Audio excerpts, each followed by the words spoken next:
Vamos agora para o novo diagrama de classe de um outro estudo de caso que nós já trabalhamos com ele, que é o estudo de caso do consultório médico.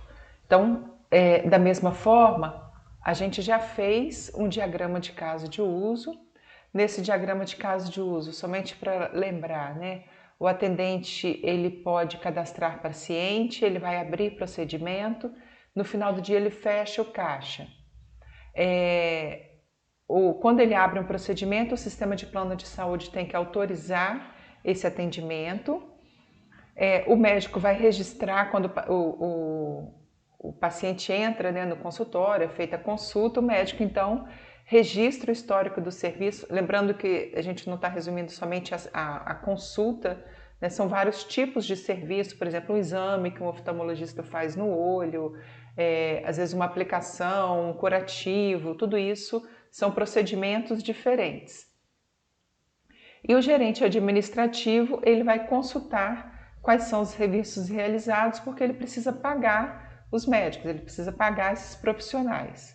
Muito bem, então abrimos aqui já um diagrama de classe e vamos agora montar o nosso diagrama de classe.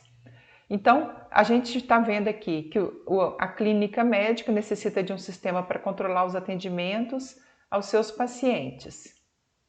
A clínica possui 20 médicos que realizam consultas. Bom, aqui, mais uma vez, a gente já identificou alguns objetos. Cada um desses médicos que atendem nessa clínica é um objeto. Então, médico 1, médico 2, 3, 4. Então, é uma informação que a gente já viu que é relevante. Eu preciso saber qual é o médico que fez o atendimento. Tá? Então, a gente pode até... a gente já está habituado, né, a fazer agora, já é o nosso segundo diagrama de classes. Então, a gente já pode fazer um diagrama, já pode colocar no nosso diagrama esse médico. Tá? Só para acelerar um pouquinho, eu já criei a classe médico. Ela está aqui, deixa eu só dar um zoom aqui para a gente ver melhor. Tá? E coloquei dois atributos para esse médico. Um é o CRM, que é aquele código, né, todo médico, para ele exercer a profissão, ele tem que ter, que é o registro nele no conselho. E o nome dele, que é do tipo string. Bom, além do médico, eu tenho também, eles realizam consultas, exames e pequenos procedimentos cirúrgicos. Ou seja, eles fazem vários tipos de atendimento. E esses tipos, eles têm uma característica, que é o nome do serviço que é feito. Então, a gente já identificou aqui, não o serviço em si, mas os tipos de serviços que podem ser feitos. Então, um tipo consulta, um tipo exame, outro tipo pequenos procedimentos. E é interessante a gente ter uma classe que armazene esses tipos, porque fica mais fácil depois da gente associar esse tipo de serviço ao serviço propriamente dito. Tá? Senão fica... a gente cria nomes diferentes e depois para a gente organizar isso no nosso sistema fica mais complicado. Então a gente tem uma classe aqui que é tipo de serviço que nossa clínica pode realizar, e esse tipo de serviço tem um atributo que é o nome, que é do tipo string. Bom, continuando, quando o novo paciente chega à clínica, uma das atendentes faz o seu cadastramento, informando dados pessoais como nome, data de nascimento, endereço e etc.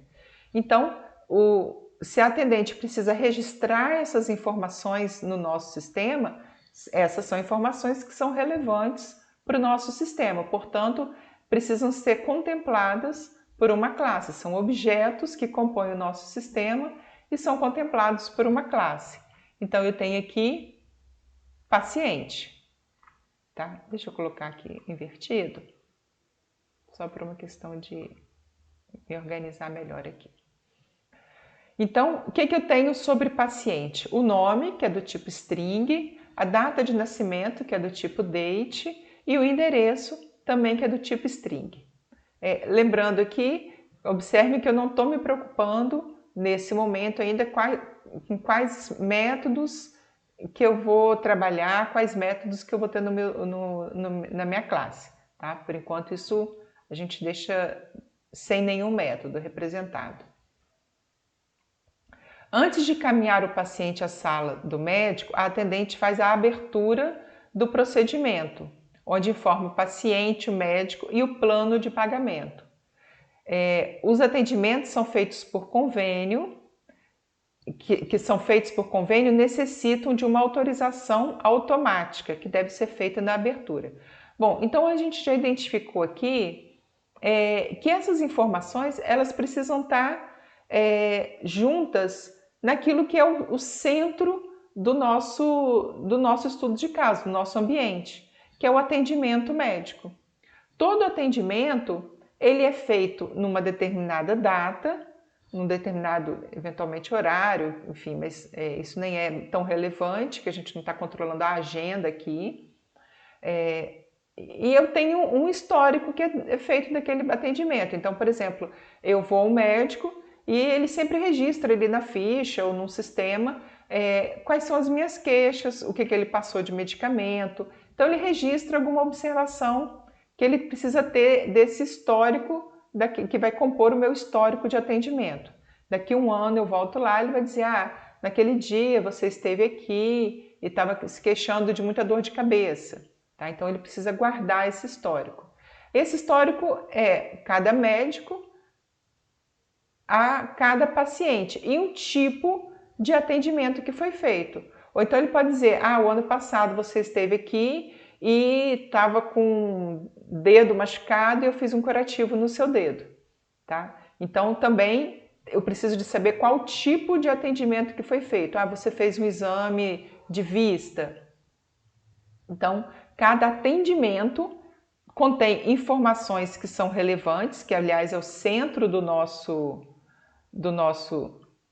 sistema, e esse atendimento está associado a saber qual médico que atendeu, qual paciente que foi atendido e qual o tipo de atendimento que foi feito. Aqui, como eu já tinha feito esse diagrama, ele já trouxe automaticamente para mim. Eu estou colocando mais só para deixar o vídeo um pouco mais rápido para vocês observarem. Então, qual é a cardinalidade aqui? Qual a multiplicidade dessas associações? Um atendimento, ele é de um único tipo.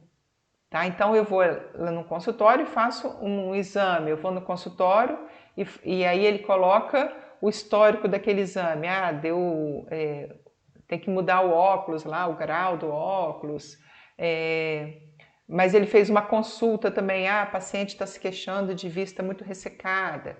Então, também aqui no atendimento ele vai informar isso. Então, cada atendimento tem um tipo. E aquele tipo pode fazer vários atendimentos, eu posso fazer várias consultas, vários curativos, vários exames de vista. Um médico pode fazer vários atendimentos, ele atende várias pessoas, né? E um atendimento vai ser feito por um e somente um médico.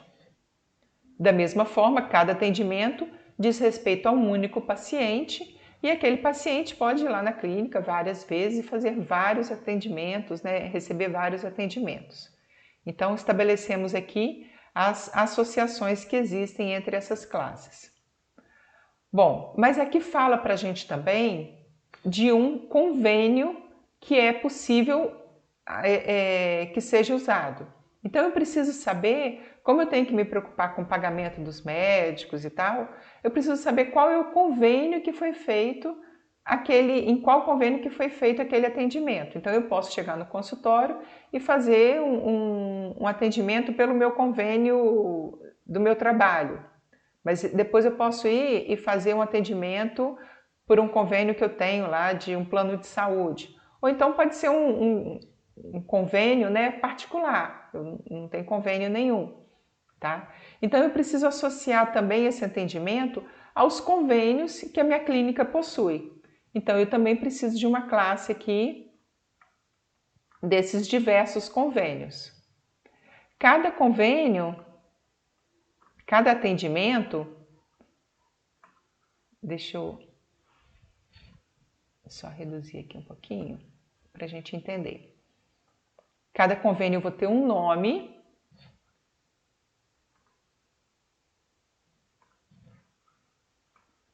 Sim, isso, melhorou. Cada convênio tem um nome, correto? E esse atendimento, ele pode ser feito por nenhum convênio, é particular, ou pode ser feito no máximo por um convênio. Eu não faço uma consulta pelo convênio A e pelo meu plano de saúde A e pelo plano de saúde B. Ou eu faço particular, sem convênio nenhum, ou eu faço por um convênio. Então, mínimo 0, máximo 1. E o convênio, eu posso fazer vários atendimentos dentro da minha clínica daquele convênio. E é normalmente o que acontece, né? No final do dia, no final do mês, você tira uma listagem de todos os atendimentos feitos naquele convênio, né? E esse é o objetivo, um dos objetivos do sistema também. Então, tá aqui o nosso diagrama de classes desse consultório, um pouco mais simples, né? E fácil de entender, mas o que é o nosso, o que a gente precisa fazer aqui? Qual é a nossa preocupação? A gente precisa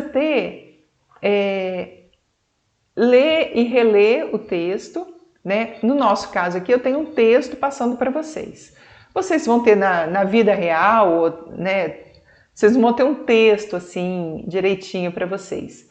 Mas é por isso que a gente faz um diagrama um documento de visão, porque aquele documento de visão ele armazena ali, né? Ele guarda as informações sobre as entrevistas que eu fiz com o meu cliente, os levantamentos de requisito que eu fiz. Então ali e no próprio diagrama de caso de uso também eu vou ver quais os elementos que são relevantes para o meu sistema e a fonte de todas essas informações, de onde eu vou extrair, está nas entrevistas que eu fiz, nos documentos que eu analisei daquele ambiente, daquela empresa.